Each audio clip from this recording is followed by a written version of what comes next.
Hey everybody, it's Miranda here, and while I'm doing this video I was going to go ahead and show this. I'm meant to be using this on my projects. This is the project that Crystal had made for me and I absolutely love it. It's my first name sign. So anyway, I wanted to have that displaying while I did it, but I've been tagged in the 9 questions, and I was tagged by Bridget, and I haven't decided yet who I'm going to tag in return, but I will put that down in the description bar. So, I'm going to try to keep it pretty short, but the first question is, how did you come up with your screen name? I came up with my YouTube account before I ever even thought about scrapbooking, so it absolutely has nothing to do with scrapbooking. I did think about at one point going in and changing it, but at that point I'd already had like about 500 subbies, and I was afraid, you know, it wouldn't switch over. Looking back now, I wish that I would have, but now it's just kind of stuck with me. My blog is named that. Everything is pretty much named that because that's pretty much how people know me now. But yeah, I was going through some things at the time and I felt like a new sense of freedom initially, and that's why the Miss Liberty part came up. And then the 25 was my age at the time I came up with it. So that's how I came up with my screen name. Absolutely nothing to do with scrapbooking. What inspired you to start a channel? Like I said, I had my YouTube account long before I started scrapbooking, and it was just for like music videos and stuff like that. But I had made my boyfriend, I showed on a video a while back, the first mini album that I'd ever done, and I didn't even know anything about scrapbooking then. I thought scrapbooking was like putting pictures on a piece of paper, you know. But after I did that, I started looking up scrapbooking albums, and then I found mini albums, and I was just mesmerized by those. Those are still my Achilles heel, and I cannot quite do a mini album, like at all. But I was mesmerized by them, and I did a couple of mini albums for him. My first project was that big album, and then my next 2 projects were mini albums for Chris. And then I started getting into like the altered art, but my mind was just blown at the projects these ladies were coming up with on YouTube. I mean, it just blew me away. So it was like, you know, Arlene, of course, was one of the first people I found. Jaded Studios, Jade was someone I definitely admired, still do. Rose S915, she doesn't do videos anymore, but she was probably one of my biggest inspirations. I mean, the list could go on, but those are just some that I was definitely just in awe of their work. And it took me a while to kind of find my own little niche and what I like to do, but it came eventually, and I obviously gravitated more towards the grunge side. So anyway, next question is, did you always love to craft with paper? To some extent, yes. When I was much younger, like a kid, I was always doing like little artsy things for like my grandma and stuff. But like, you know, I didn't do anything for a long time, you know, like from teenager up till like 25, I had like no hobby at all, and I always wondered, I was like, there's got to be some hobby that I'm good at, you know, like what is it? You know, I played sports and volleyball and stuff, but I never had like any creative outlet, never knew I had any creativity in me. So when I first started out scrapbooking, I still didn't have any creativity because my first projects were really terrible. There's this certain Christmas card that I had made, and my honey so supported me on it and told me it was beautiful, and we sent it to his grandma, and now it's like a laughing joke between all of his family, and she still puts it out at Christmas time, and they all just crack on me. So my creativity just came as I practiced, you know. So starting out, I wasn't very good. Most of my first videos I have now since gone in and made private so that people don't see them, but definitely something that developed over time, my creativity and stuff. So practice doesn't make perfect, but it definitely improves with my artwork. Next one is, what the bleep don't you like on YouTube? There's a couple of things I don't like. Obviously the same as pretty much everybody else is the dislike button and the negative comments. I've had quite a few negative comments, and when I first got them, it really upset me. Like I would harp on it, you know, all day. I was really upset. But now it gets to the point where it literally like just doesn't bother me at all. I'll just delete the comment, block the person, no big deal. And then if it's like a really funny one, I usually get a good laugh out of it. But I did disable my ratings because I don't like the dislikes, and I just didn't want to give anybody that opportunity to spread that, you know, hatred, so I took that opportunity away from them. But I definitely don't like that.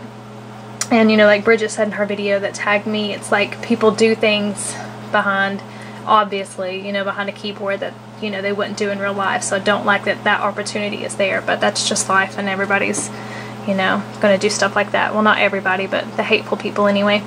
And then just drama, like I know there's been a couple of channels where like the people were talented, but there's always like some negative stuff going on in their channel talking about other people, so and so did this, and I don't like that at all, so you know, I unsubscribe from them. And then also the last thing that really bothers me on here is how some people are just really conceited and full of themselves. And it's not, you know, a lot of people, but there's a few, and it just really bothers me. I'm all about, you know, being polite and friendly to everyone, and you know, I would never, even if I had 50,000 subscribers, I would never think I was above anybody, you know. And I don't know, just the impression, especially when I first started out, and I would, you know, try to associate with certain people, and they just like wouldn't give me the time of day, wouldn't talk to me anything, and it's just really hurtful when you're first starting out. You know, you kind of feel like you're just not good enough. So I definitely don't like that. I haven't had any problems with it, you know, recently or anything, but it's just something that comes to my mind, and I know some other people have told me that, you know, they deal with that on YouTube as well. Next question is, one thing you want your subbies to get out of your channel? Inspiration, definitely. That's like my goal. I just want to be able to inspire people, and I'm not sure that I always do, but you know, I would love to. I really try to be original and unique with my ideas and my artwork. You know, I get tons of inspiration from other places, but I also try to come up with my own original ideas a lot. That's very important to me to, you know, have my own creativity and, you know, not just get inspired from other things. So I spend a lot of time trying to come up with unique ideas, and hopefully other people like them too. And then also I want people to get a sense of my personality. I'm a very like down-to-earth, funny girl. I don't, you know, I want to talk to everybody. Anybody that messages me or comments on my videos, I'm always chit-chatting with you.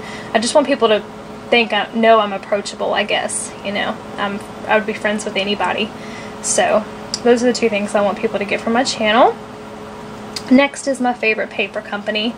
Hands down, Prima. Prima for everything.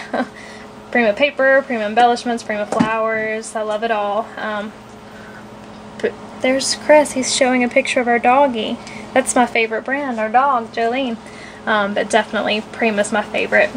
I mean, I have different ones for different things, but paper lines, paper company for sure, Prima. Graphic 45 is a close runner-up when it comes to paper. Obviously love Graphic 45. It kind of, those two kind of balance my two different styles. My love of like vintage, you know, goes to Graphic 45. And then there's another picture of me. Thank you, Chris, so much. And then the next one is, what is your zodiac? My zodiac is Aquarius. And I used to get into all that and read into it, you know, your zodiacs and all that, but then the more I research, the more I realize it's just a bunch of bunk and it's off anyway. So I don't necessarily believe it, but it is, you know, some of the characteristics it says about Aquariuses is, I wrote them down, it's like friendly, humanitarian, honest, loyal, original, inventive, and intellectual. Obviously I think those apply to me whether they don't or not. But, and then the bad ones were, thank you, Chris, that was me sleeping. The bad ones about Aquarius are contrary, which I think Chris would definitely agree. I'm contrary and stubborn. Stubborn, unemotional, and detached. I don't think I'm unemotional, but detached, yes. I definitely have a block up a lot of times with people. Kind of have my guard up a lot. So detached would apply. But again, like if I probably looked at Gemini signs, I'd probably have a bunch of characteristics that I could relate to as well. Next question is, what new craft or hobby do you want to learn? Definitely photography. I got a really nice camera, Canon XL, what is it, baby? XLSR, Rebel, something like that. It's amazing. I mean, like, it's just amazing. The photos I can take from it, it's just stunning. So I've definitely been learning up on my camera, and it's something I really want to get into and learn more. So the last question is, did you ever think you would make videos? No, I didn't. I saw these things, and then like the first videos that I ever did, I was so nervous and so shy that they were silent. It was literally me pointing. I mean, I didn't even put captions for the first ones. I just pointed at things and held it up to the camera and didn't speak. And then I started doing like subtitles. Thank you, Chris. I started doing subtitles. Terrible. I started doing subtitles on them, and then eventually I got enough nerve to speak on them, but it took a long time for me to generate some subbies. I mean, I still don't have You know, these people on YouTube have 1 million subbies. I'm only at about 2,000 now, which I will be having a giveaway soon for that as well. But it took me a long time to get any subbies at all, and I was really discouraged. You know, I didn't want to make any more videos because I felt like, you know, my work wasn't good enough, so I didn't like it. But now I'm just really happy to do videos. I'm not shy anymore, obviously. But no, I didn't ever think I was going to do videos, but now it's absolutely, I love it. So anyway, those are the answers to my questions. Hope you like Chris's interactions. He's thoroughly embarrassed me with those pictures of myself. But anyway, big hugs to y'all, and I will put the people that I am tagging down below. And oh my gosh, I hope you all have a wonderful day. Bye.